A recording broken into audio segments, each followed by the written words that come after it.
বলিউডে বয়স কেবলই একটি সংখ্যা, আর তার সবচেয়ে বড় উদাহরণ এখন আমির খান। দুবারের বিবাহ বিচ্ছেদ, বয়স 60 পেরিয়েছে, তাতে কি? বলিউডের মিস্টার পারফেকশনিস্ট আবারও খুঁজে নিয়েছেন নতুন প্রেমের ঠিকানা, আর সেই প্রেমিকা হলেন মিষ্টি মেয়ে গৌরি স্পাট, যিনি আমিরের জীবনে এখন নতুন আলো। জন্মদিনে এই প্রেমিকাকে পরিবারের সামনে প্রকাশ্যে পরিচয় করিয়ে দিয়ে যেন বলেই দিলেন ভালোবাসার আবার বয়স কি। কিন্তু এবার কপিলের মঞ্চে আমিরকে সালমান দিল খোঁচা।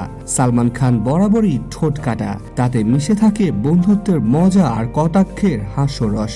নেটফ্লিক্সে দ্য গ্রেট ইন্ডিয়ান কপিল শোতে এসে কপিল যখন মজার ছলে বললেন আমির ভাই থামছেন না, প্রেমিকাকে প্রকাশ্যে আনলেন, বিয়ের প্ল্যানও করছেন, আর আপনি তো একেবারে চুপচাপ, তখন সালমানের মুখে ফুটলো সে বিখ্যাত ভাইজান স্মাইল, আর তিনি বলেই ফেললেন আমির তো পারফেকশনিস্ট, বিয়েটাকে পারফেক্ট না বানানো পর্যন্ত এই চলতেই থাকবে। এই লাইন 1 সেকেন্ডেই ছড়িয়ে পড়ে সোশ্যাল মিডিয়ায়, আর কমেন্ট বক্সে হাহা ইমোজির ঝড়। বেঙ্গালুরু নিবাসী গৌরি স্প্রাট এখন রয়েছেন মুম্বাইতে এবং প্রায় 1 বছর ধরে আমিরের সঙ্গে একত্র বাস করছেন। বলিউডে গুঞ্জন চলছিল বহুদিন ধরেই, কিন্তু এবার নিজের 60তম জন্মদিনে আমির নিজেই আনভেল করলেন গৌরীকে, হাত ধরাধরি করে হাজির, একেবারে সিনেমাটিক প্রেমের ঘোষণা। যখন প্রশ্ন একটাই, এই প্রেম কি এবার বিয়েতে গড়াবে?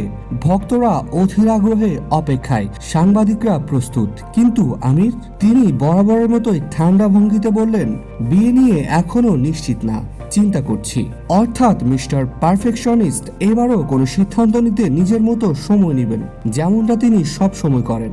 যেখানে বহু তারকা সম্পর্ক ভাঙার পর ধীরে চলার চেষ্টা করেন, সেখানে আমির পূর্ণ গতিতে প্রেমে ডুব দিয়েছেন, সাবেক স্ত্রীদের সঙ্গে রেখেছেন ভালো সম্পর্ক, আর নতুন প্রেমিকাকে দিয়েছে প্রকাশ্য স্বীকৃতি, আর পুরনো বন্ধুদের রসিকতাও হাসি মুখে মেনে নিচ্ছেন।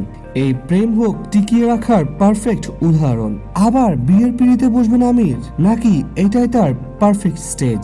আপনার মতামত কমেন্টে জানান, আর শেয়ার করুন সেই বন্ধুকে যিনি 60 হলেও প্রেমে পড়ার সাহস রাখেন।